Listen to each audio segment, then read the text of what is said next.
Hello' Riyan, এই ভিডিঅ'টোত Ishanodaya scholarship apply কৰা ইটছ এণ্ড এভৰি ষ্টুডেণ্টক স্বাগতম জনাইছোঁ। পোনপ্ৰথমতে মই ৰিকুৱেষ্ট কৰিম, যদি নতুনকৈ আহিছা চেনেলটো ছাবস্ক্ৰাইব কৰিবা আৰু পাৰিলে ভিডিঅ'টো লাইক কৰিবা।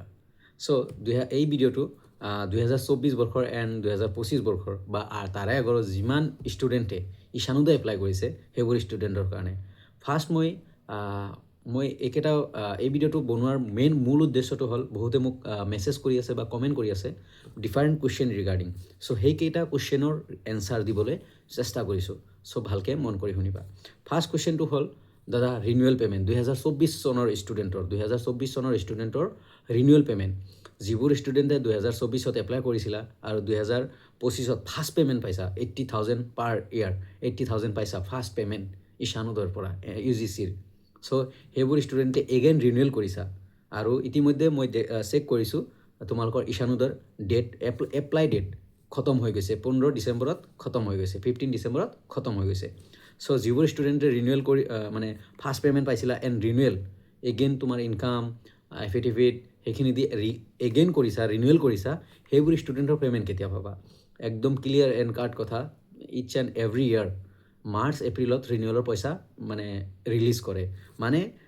মাৰ্চ এপ্ৰিল বুলি নহয়, যে ভালকৈ মন কৰি শুনিবা, যে লাষ্ট ডেট খতম হৈ যোৱাৰ পিছত within 6 month circle, last date 2025 31 ডিচেম্বৰলৈকে লাষ্ট আছে আৰু 15 জানুৱাৰীলৈকে ষ্টেট লেভেলৰ লাষ্ট ডেট আছে।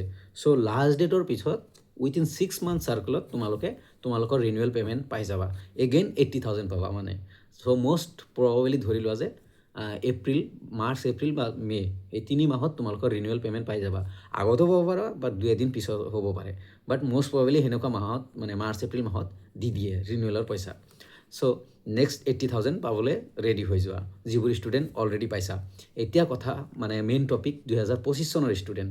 ইতিমধ্যে তোমালোকৰ অ'পেন এপ্লাই ডেট খতম হৈ গৈছে, 15 ডিচেম্বৰ খতম হৈ গৈছে।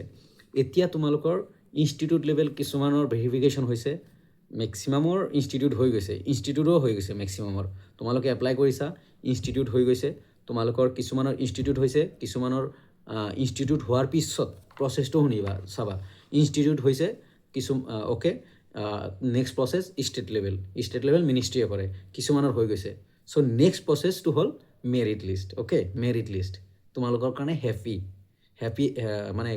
Good news, merit list. So' যিবোৰ ষ্টুডেণ্টৰ ইনষ্টিটিউট হৈছে অ'কে গুড। যদি ইনষ্টিটিউট হোৱাৰ পিছত ষ্টেট লেভেল হোৱা নাই, তাৰে কাৰণে টেনশ্যন ল'ব নালাগে, আৰু টাইম আছে। তোমালোকৰ ডেট খতম হৈ গৈছে, এপ্লাই কৰা। মই এজন ষ্টুডেণ্ট, মই এপ্লাই কৰিব নোৱাৰোঁ, বাট ভেৰিফিকেশ্যনৰ টাইম আছে। অ'কে, ইনষ্টিটিউট লেভেলৰ ভেৰিফিকেশ্যন টাইম আছে বা ষ্টেট লেভেলৰ ভেৰিফিকেশ্যন টাইম আছে 31 ডিচেম্বৰলৈকে।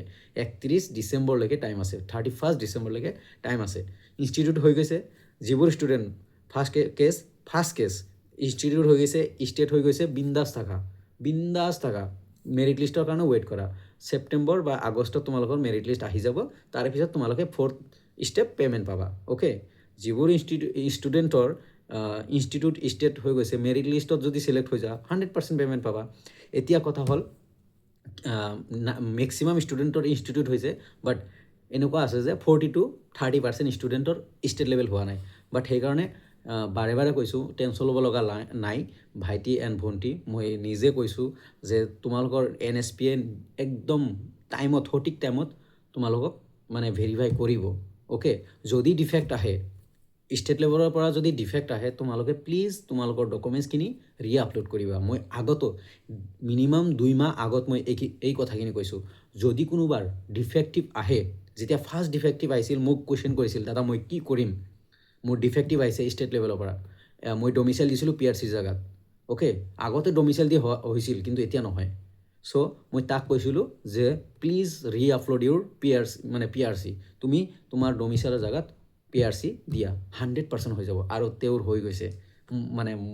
মই যাক ছাজেষ্ট কৰিছিলোঁ, আৰু সি মোৰ পৰা মই এটা কোৰ্চ ওলাইছিলোঁ, পাৰ্চনেল গাইডেন্স ঈশানোদয়ৰ কাৰণে, অনলি ঈশানোদয়ৰ কাৰণে, আৰু তাতে সি আছিল, আৰু তাৰ ডমিচাইল দিছিলে, তাৰপিছত PRC দিলে, ইনষ্টিটিউট হোৱাৰ পিছত ষ্টেট লেভেল হৈ গ'ল।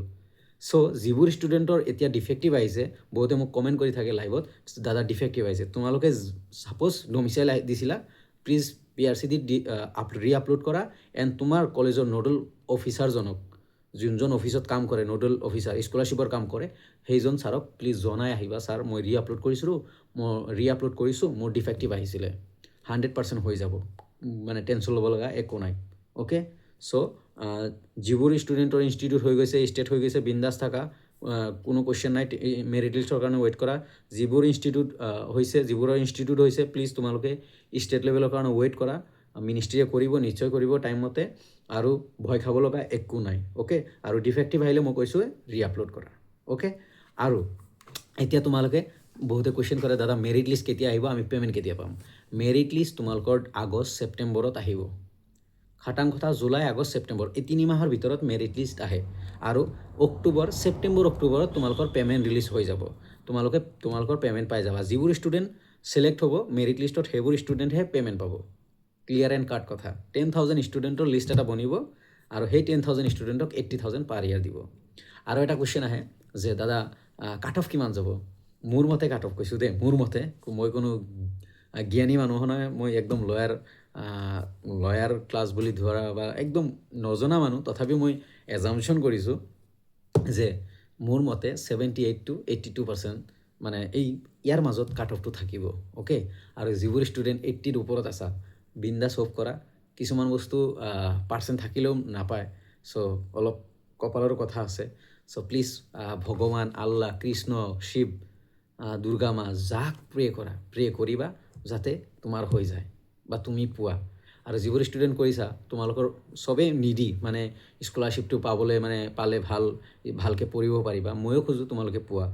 চ' প্লিজ বিন্দাছ থাকা ইনষ্টিটিউট হৈছে ষ্টেট হৈছে মেৰিট লিষ্টৰ কাৰণে ৱেইট কৰা অলপ প্ৰে কৰি থাকা 100% হৈ যাব আৰু মোৰ মতে কাট অফটো এইবাৰ 2025-26ৰ কাট অফটো 78 to 82ৰ ভিতৰত এনেকুৱা থাকিব চ' বেষ্ট উইচেছ মই ট্ৰাই কৰিছোঁ তোমালোকৰ কমেণ্ট কেইটা বা মেছেজ কেইটা ৰিপ্লাই দিবলৈ ভিডিঅ'টো কেনে পালা কমেণ্টত নিশ্চয় জনাবা আৰু প্লিজ এগেইন কৈছোঁ টেলিগ্ৰাম গ্ৰুপত জইন হৈ থাকিবা টেলিগ্ৰাম গ্ৰুপৰ লিংক পোষ্ট কৰা আছে স্কেনাৰ আৰু লগতে পাৰিলে ভিডিঅ'টো শ্বেয়াৰ কৰি দিবা ফ্ৰেণ্ডছবোৰক থেংক ইউ এভৰিৱান